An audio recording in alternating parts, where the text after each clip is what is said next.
হরে কৃষ্ণ, শুধু কৃষ্ণ ভক্তবৃন্দ, গৌর ভক্তবৃন্দ, আজকে যে ব্যাপারটা আমরা আস্বাদন করব, বিষয়বস্তু হচ্ছে ভরজ প্রেম বা ভরজ অনুরাগ। পুঁথিগত বিদ্যা, যে বিদ্যায় ভগবানকে আরাধনা করা হয়, যে বিদ্যার যে মন্ত্রের ভিতর দিয়ে আমার ভগবানকে সান্নিধ্য পাওয়ার অঙ্গীকার ভক্তরা ব্যক্ত করেন,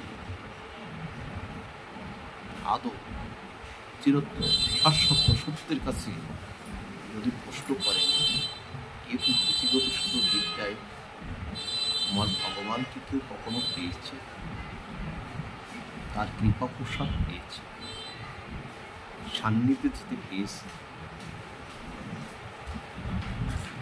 মুনি ঋষি ধ্যানী যোগী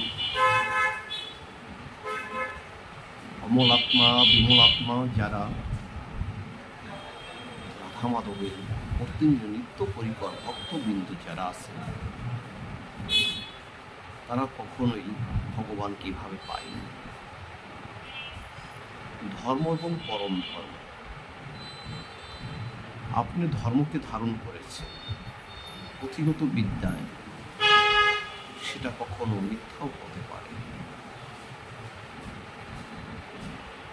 আমরা একটু আস্বাদনে যাব, তাহলে বুঝতে পারবেন অনুরাগ ভক্তে বা সিংহ ভক্তে বা কান্তা প্রেমের ভক্তে এরকম হয়।